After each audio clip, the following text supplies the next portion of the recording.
Thank you, Dr. Bakshi. I'm thankful to you on two accounts. One is that you have showcased a very good model that we are also using in Sharda University. And the other being that I was not quite sure what this session was all about, because it says governance model. And therefore, last night when I was discussing with my friends, I was in two minds, whether it is governance of an educational institution or ICT governance. But since you have introduced the topic of content, I will take you on two accounts. One is the academic governance and the other is administrative governance in a university setup. And how ICT technologies can in fact help us in governing institutions better. My biggest challenge when I took up an assignment in a private university was, I've always worked in the government system and therefore I also had that bloated ego of that I must control everything. When I went into a private system, I found out that systems in almost all private universities are very unstructured.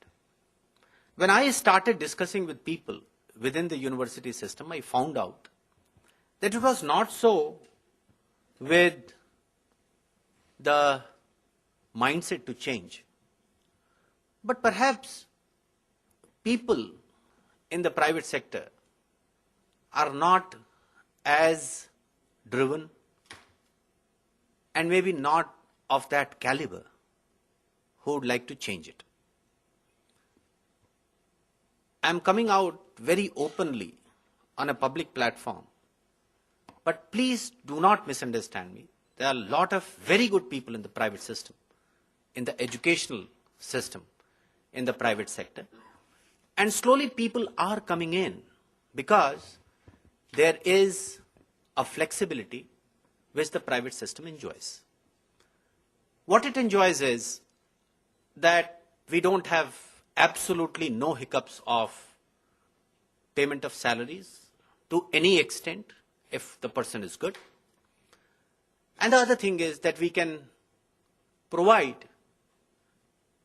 various jumps to good people without waiting for that merit promotion or time-based promotional avenues. If a person is good, I can promote a 32-year-old person to be a professor of a university if he qualifies for the post of professor.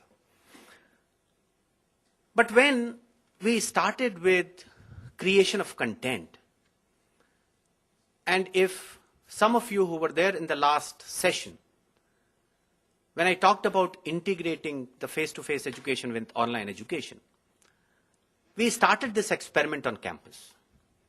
And the biggest problem with me was changing the mindset of people. Because people who have been in the educational setup are still very comfortable with the chalk and talk model. And therefore, any effort, any amount of effort that we were trying to make in bridging that digital divide was getting a very stiff resistance. And therefore, what I did was that before the session started, we removed the blackboards from the classrooms. Overnight, I decided that we must take out the green boards, the white boards, the black boards out of the classroom. Once I did that, half of the resistance was over. That now we are stuck with a mad person and we will have to join this bandwagon. Otherwise, we will be kicked out of this university. So mission accomplished. The second part was that I created a Center for Innovative Learning in the university. And I said that if you are not technology savvy, I have people who would translate whatever you are going to teach in the classroom and they will simulate it for you. You sit down with them. There was a stiff resistance. The resistance was on two accounts. One was, there were few very smart guys who told my reasonably young faculty members that if you do that, tomorrow they are going to kick you out of the system. Because once you have created the content, and these people are going to use it in the university, what is your use? So they will kick you out of the system. The fear psychosis was created. But still, almost 80% of the people created content. And when the content was created, any student who had come out of the 10+2 system, who had never seen a bridging face-to-face with online, was reasonably enthusiastic to take that. And therefore, the assessment of my faculty members went up. There were few people who still said that I will create my own content. I do not want to use the services offered by you in the Center for Innovative Learning. We said, okay, fine. So they created PowerPoint presentations. PowerPoint presentations, after a reasonable period of time, became very jaded for the students. So they also jumped up later on in the semester and joined this initiative. But believe me, this was an exercise worth doing, because once this entire content was created, it was put on my LMS, and the students who I told you, at least 30% in every educational institutions do not attend more than 30% of the classes. And therefore, for those students, it was a boon in disguise, because they had missed certain things for which there was no notes, because the students in my classroom are sitting like you guys are, and they are listening to the teacher explain the fundamentals of a course. And later on, when he has everything available on his LMS, he can write notes in his own space. So it was a boon in disguise. So the system started working.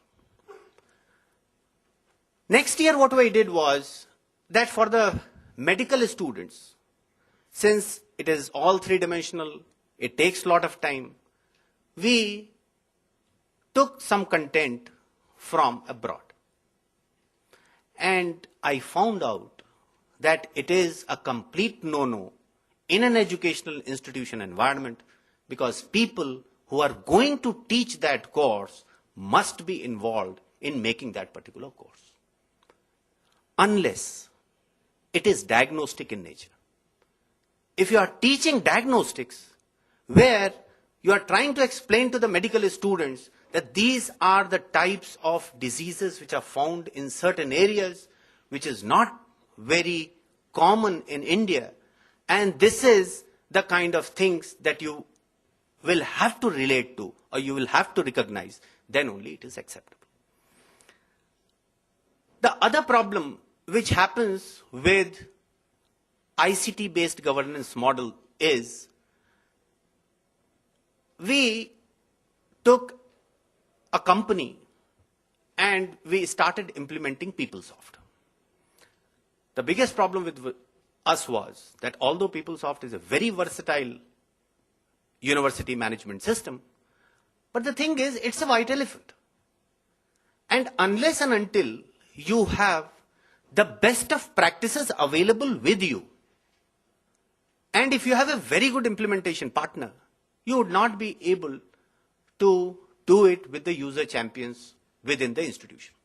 Because people who are within the educational institution cannot foresee what is going to happen 20 years hence, what is going to happen 10 years hence. And this is one of the biggest problems in almost all educational institutions, because nobody knows how to govern. People who were 10 years ago either coal miners, or dealing with lotteries, or dealing with sweet industry, or dealing with liquor industry, somehow got into education. And when they got into education, the biggest thing was that get some good people to govern your institution. And that did not happen. because some of the best people started shirking private institutions away, that no, private institutions are like this, private institutions do not pay, private institutions do this. And this sense of deja vu was created where good people would not come to private institutions and everybody would expect private institutions to flourish. That is somehow slowly changing, because I see a lot of people who have their H1 getting expired in US are coming back to India, and they are the ones who are going to champion private universities system into the country. But all those people who are in ICT industry, so to speak, they have to understand that if you are bringing anything to an educational institution, you must be reasonably prepared to spoon feed people that what exactly is desired to be done for a good institution to govern itself. Because whenever you are going to base your systems on any educational institution in the private sector, it is bound to fail, because people in the education system still are not aware that how incrementally quality of academic governance can be improved over a period of time. Thank you very much.